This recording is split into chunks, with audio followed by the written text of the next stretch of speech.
ಬೆಳಗಿನ ಬೆಳಕು. ಅರಣ್ಯಕಾಂಡ 15ನೇ ಅಧ್ಯಾಯ. ನೂತನ ಸೃಷ್ಟಿಯ ಬಲಿ ಭಾಗ 3. ನಾವು ಇತ್ತೀಚಿನ ಅಧ್ಯಾಯಗಳಲ್ಲಿ ನಾವು ಕುರಿಮರಿ, ಟಗರು ಮತ್ತು ಎಳೆಯ ಗೂಳಿಯನ್ನು ಹಾಗೂ ಬಲಿಯ ಶ್ರೇಷ್ಠತೆಗೆ ತಕ್ಕಂತೆ ಅರ್ಪಣೆಯು ಹೇಗೆ ಹೆಚ್ಚಾಗಬೇಕು ಎಂಬುದನ್ನು ನೋಡಿದ್ದೇವೆ.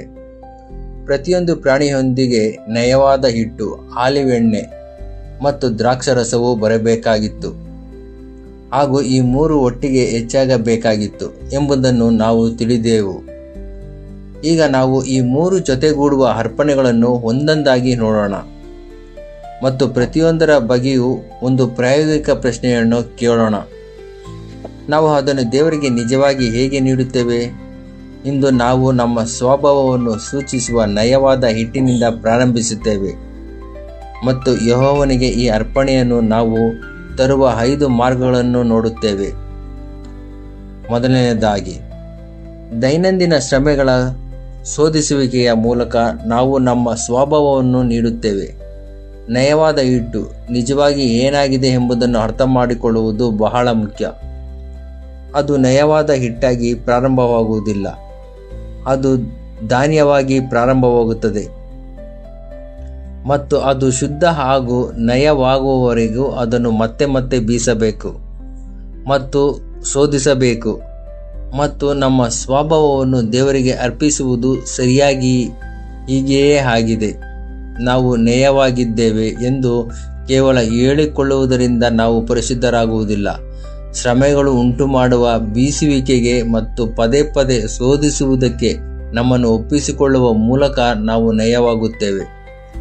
ಯಾಕೋಬನು ಹೀಗೆ ಬರೆಯುತ್ತಾನೆ, ನನ್ನ ಸಹೋದರರೇ, ನಾನಾ ವಿಧವಾದ ಶೋಧನೆಗಳು ನಿಮಗೆ ಬರುವಾಗ ಅದನ್ನು ಕೇವಲ ಆನಂದವೆಂದು ಎಣಿಸಿರಿ, ಏಕೆಂದರೆ ನಿಮ್ಮ ನಂಬಿಕೆಯ ಶೋಧನೆಯು ಸಹನೆಯನ್ನು ಉಂಟುಮಾಡುತ್ತದೆ ಎಂದು ನೀವು ಬಲ್ಲಿರಿ.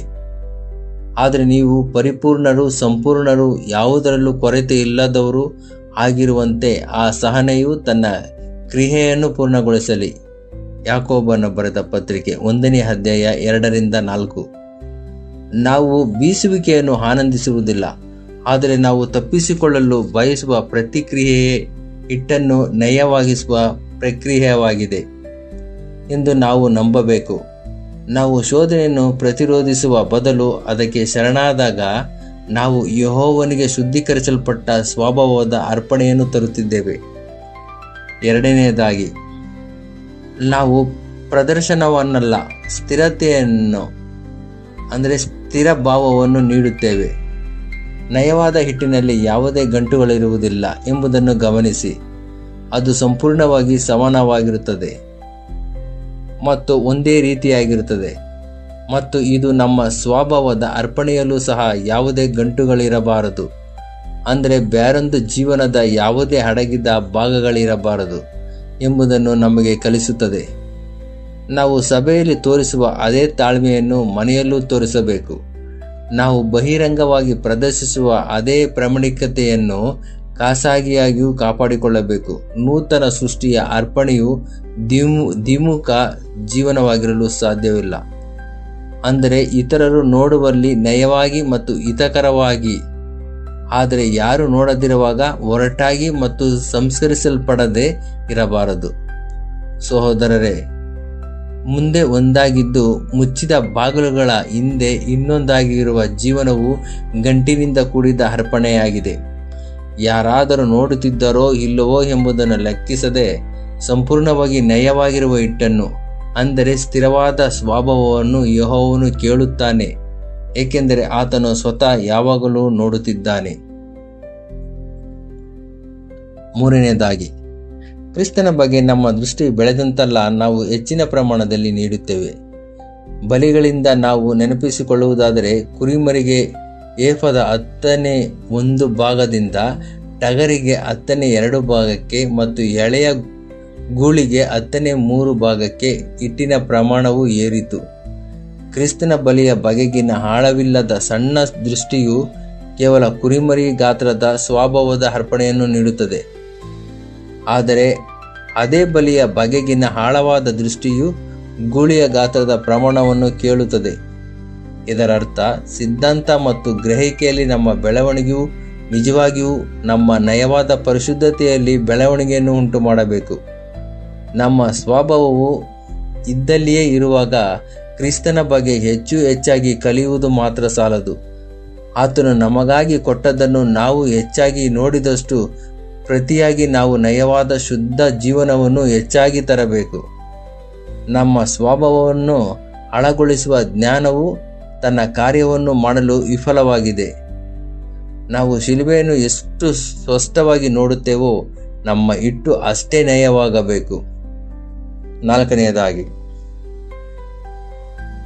ನಾವು ಅದನ್ನು ಸಿದ್ಧ ಮನಸ್ಸಿನಿಂದ ಮತ್ತು ನಿರಂತರವಾದ ಅರ್ಪಣೆಯಾಗಿ ನೀಡುತ್ತೇವೆಯೇ ಹೊರತು ಮುಗಿದು ಹೋದ ಉತ್ಪನ್ನವಾಗಿ ಅಲ್ಲ. ಅರ್ಪಣೆಗಾಗಿ ಹಿಟ್ಟನ್ನು ಪ್ರತಿಯೊಂದು ಬಾರಿಯೂ ತಾಜಾವಾಗಿ ತರಲಾಗುತ್ತಿತ್ತು.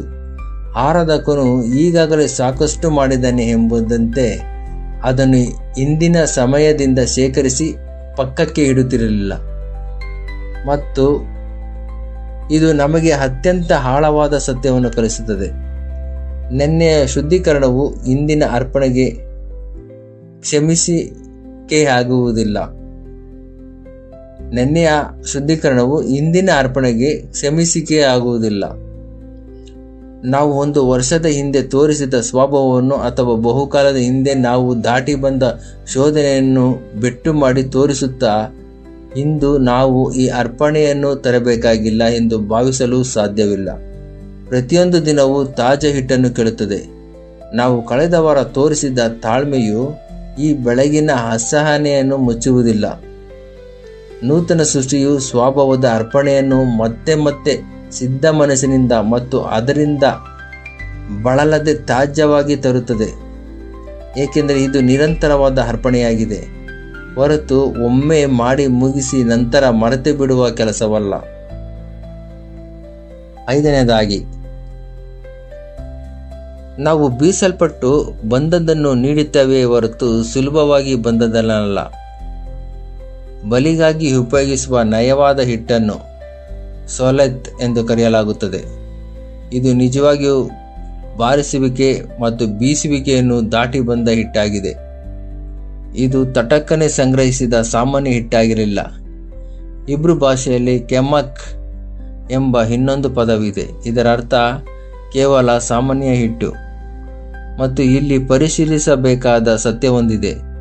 ನಾವು ಬೀಸುವಿಕೆಯನ್ನು ತಪ್ಪಿಸಿಕೊಂಡು ಸೋಲೆತ್ ಅನ್ನು ತರಲು ಸಾಧ್ಯವಿಲ್ಲ.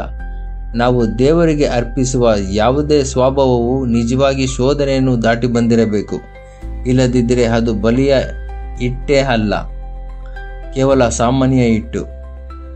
ಪ್ರಚೋದನೆಯಿಂದ ಎಂದಿಗೂ ಪರೀಕ್ಷಿಸಲ್ಪಡದ ಶಾಂತತೆ, ವಿಳಂಬದಿಂದ ಎಂದಿಗೂ ಅಳೆಯಲ್ಪಡದ ತಾಳ್ಮೆ, ಕಷ್ಟಗಳಿಂದ ಎಂದಿಗೂ ಶೋಧಿಸಲ್ಪಡದ ನಂಬಿಕೆಯು ಕೆಮಕ್ ಆಗಿದೆ ಹೊರತು ಸೊಲೆತ್ ಅಲ್ಲ. ಅದು ಸಾಮಾನ್ಯವಾದದ್ದೇ ಹೊರತು ಬಲಿಯ ಅರ್ಪಣೆಯಲ್ಲ. ದೈನಂದಿನ ಜೀವನದ ಗಿರಣೆಯಲ್ಲಿ ಸಾಬೀತಾಗಿ ನಿಜವಾದ ಸಾಧನೆಯ ಮೂಲಕ ನಯವಾಗಿ ಬೀಸಲ್ಪಟ್ಟ ಸ್ವಭಾವವನ್ನು ಯೆಹೋವನು ಸ್ವೀಕರಿಸುತ್ತಾನೆ. ಆದ್ದರಿಂದ ನಾವು ಈ ಬೀಸುವಿಕೆಯನ್ನು ಹಗುರವಾಗಿ ಕಾಣದಿರೋಣ, ಏಕೆಂದರೆ ಸಾಮಾನ್ಯ ಹಿಟ್ಟನ್ನು ಬಲಿಪೀಠಕ್ಕೆ ಯೋಗ್ಯವಾದ ಅರ್ಪಣೆಯಾಗಿ ಮಾರ್ಪಡಿಸುವ ವಸ್ತುವೇ ಅದಾಗಿದೆ.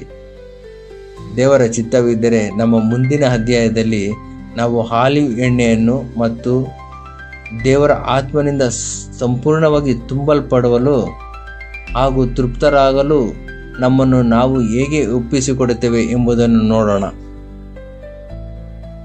ಪ್ರಾರ್ಥನೆ. ಓ ಯೆಹೋವನೇ, ನಮ್ಮ ದೇವರೇ, ನಾವು ನಮ್ಮ ಸ್ವಭಾವದ ಅರ್ಪಣೆಯನ್ನು ನಿನ್ನ ಬಳಿಗೆ ತರುತ್ತೇವೆ ಮತ್ತು ನಮ್ಮ ಹಿಟ್ಟನ್ನು ನಯವಾಗಿ ಮಾಡಬೇಕೆಂದು ನಿನ್ನನ್ನು ಬೇಡಿಕೊಳ್ಳುತ್ತೇವೆ. ಶೋಧನೆಗಳ ಶೋಧಿಸುವಿಕೆಯನ್ನು ಪ್ರತಿರೋಧಿಸದೆ ನಮ್ಮನ್ನು ಪವಿತ್ರಗೊಳಿಸುವ ಆ ಪ್ರಕ್ರಿಯೆಯನ್ನು ನಂಬಲು ನಮಗೆ ಸಹಾಯ ಮಾಡು. ನಮ್ಮ ಜೀವನದಲ್ಲಿರುವ ಗಂಟುಗಳನ್ನು ತೆಗೆದುಹಾಕು. ಇದರಿಂದ ನಾವು ಬಹಿರಂಗವಾಗಿ ಹೇಗಿದೆಯೋ ಖಾಸಗಿಯಾಗಿಯೂ ಹಾಗೆಯೇ ಇರಲು ಸಾಧ್ಯವಾಗುತ್ತದೆ. ಕ್ರಿಸ್ತನ ಬಗೆಗಿನ ನಮ್ಮ ದೃಷ್ಟಿ ಬೆಳೆದಂತಲ್ಲ, ಅದಕ್ಕೆ ತಕ್ಕಂತೆ ನಮ್ಮ ಶುದ್ಧೀಕರಣವು ಪ್ರತಿಯೊಂದು ಹೊಸ ದಿನವೂ ತಾಜಾವಾಗಿ ಶುದ್ಧವಾಗಿ ಬೆಳೆಯಿರಿ ಮತ್ತು ಆ ಬೀಸುವಿಕೆಯನ್ನು ಹಗುರವಾಗಿ ಕಾಣದಿರಲು ನಮಗೆ ಕಲಿಸಿಕೊಡು. ಏಕೆಂದರೆ ಅದು ಸಾಮಾನ್ಯ ಹಿಟ್ಟನ್ನು ನಿನ್ನ ಅರ್ಪಣೆಯಾಗಿ ಮಾರ್ಪಡಿಸುತ್ತದೆ. ನನ್ನ ಸಹೋದರರೇ, ನಾನಾ ವಿಧವಾದ ಶೋಧನೆಗಳು ನಿಮಗೆ ಬರುವಾಗ ಅದನ್ನು ಕೇವಲ ಆನಂದವೆಂದು ಎಣಿಸಿರಿ.